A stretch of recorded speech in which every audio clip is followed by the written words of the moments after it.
Hello everybody, here we are with Robbie. We just finished playing a Star Trader Cup and he made top 4. Robbie, can you introduce yourself? Hello everyone, I'm Robbie. I played Enel today because I'm a big stun player in every card game I play. And this is the closest to a stun deck that I could find. It's also a reasonably weird list, suited to like the more stun and stalling playstyle. Yeah, we'll go get into the list. So for my 2Ks, I'm playing 4 Flampe, pretty standard, 4 Beges. This actually did win me a game.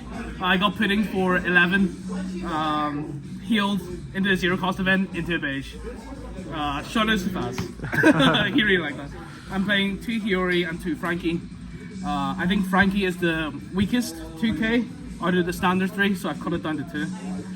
The Raigo turn is really weak, or I think Kingdom Come as they've now named it. So I kind of, in some scenarios I want the Hiyori a 0-cost event just so I can prevent myself from dying that turn. Do you happen to often trigger a Franky? I think I triggered the Franky once today after seeing it. But because mainly it's because I know I have enough counters after going for a game and it just helps me. Usually I don't really trigger it. I don't like just losing a card, losing a 2K from hand. It's like playing out Flampe. Personally, I never really play this out unless I'm gonna Raigo or I'm on the 9-down curve for Yamato. Okay. This is one of the tech cards, Nekomamushi. The trigger's not relevant, but the effect is really good. It's like annoying blockers, or if you're going second, it kind of acts as another Gedatsu, where you can play this on 4 and you can just swing everything into whatever they play. I never really like swinging in life with in this deck, unless they're completely starved of resources and I have 5 big boys just on the field. This card, I've actually resolved this a lot. I think I swung 15 into like a 10 drop and it stuck. Never triggered it once. What matchup do you think it's best against? Well, there's just 6 drops Hawkins in this game that I cannot remove ever. I don't want to be Raigoing that, and this is great. It deals with like mini blockers. It's actually okay in the mirror to swing over Shirahoshi as well. Yeah, so it's quite teched out. My opponents are always on full life, and I'm usually on 1.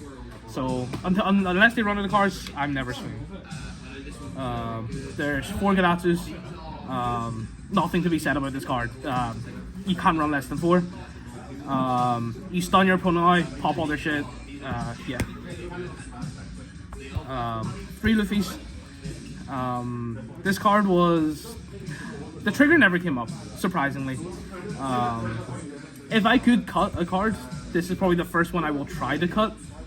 But it's finding new replacements for the card, because there's a lot of weird cards in this deck already. But it works.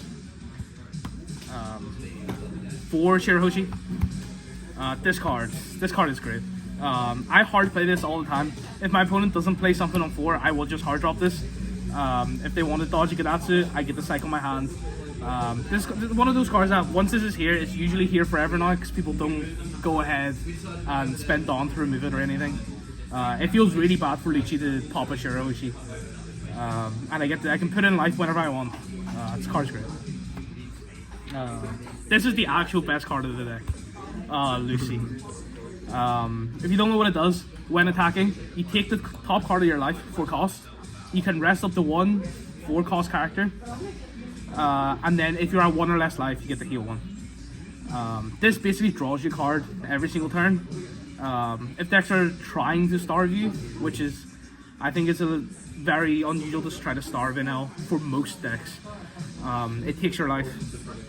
The only downside is that there's no counter. I was playing compo before this, but I think this card is way too good.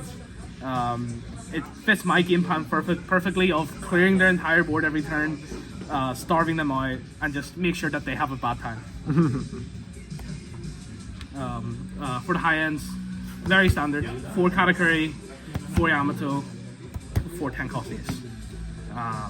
Just a big. I don't like 7-cost Enel because it's a -1. and I love just big guys with big values.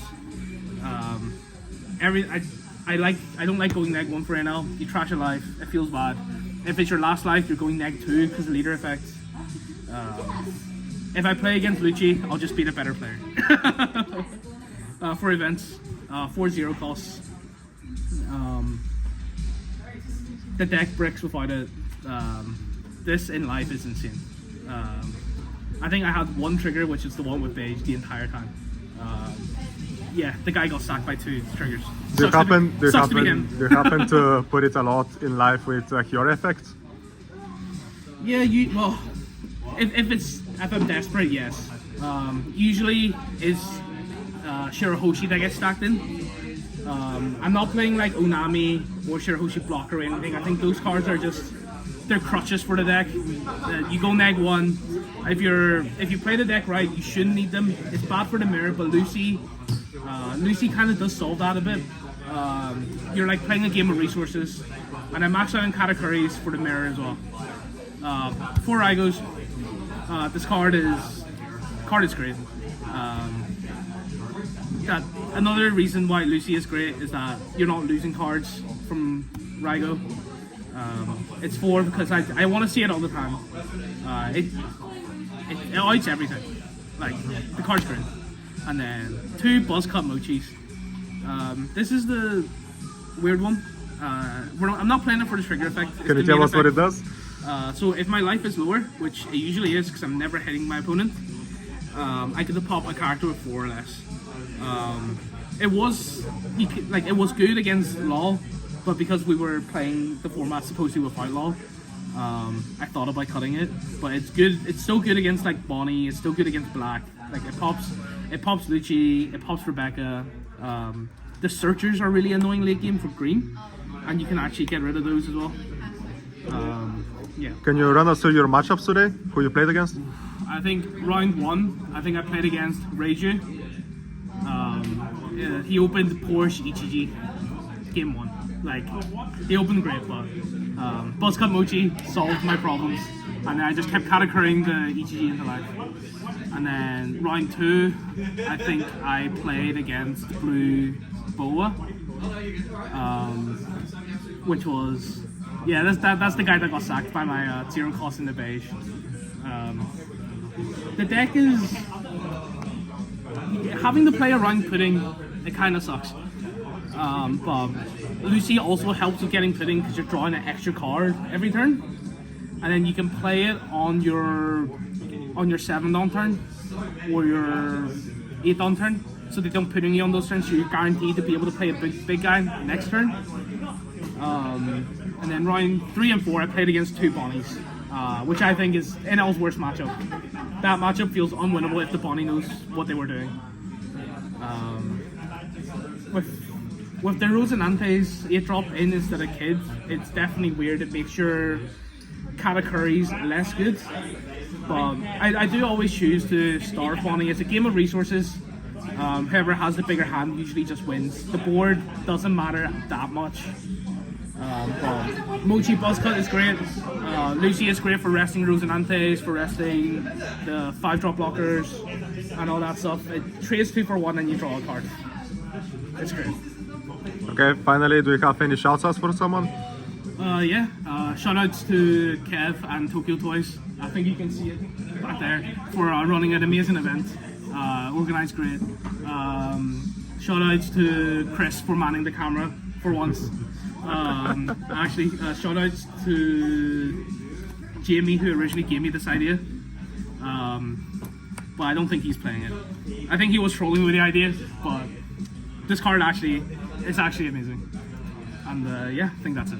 Okay guys, thanks so much for watching. One more thing actually, if you want to see me or Chris's POV, make sure to, it's us two that's mainly doing the POV stuff that we're posting. So make sure to tune in for some Enel and Bonnie gameplay. Okay guys, thanks so much. See you later.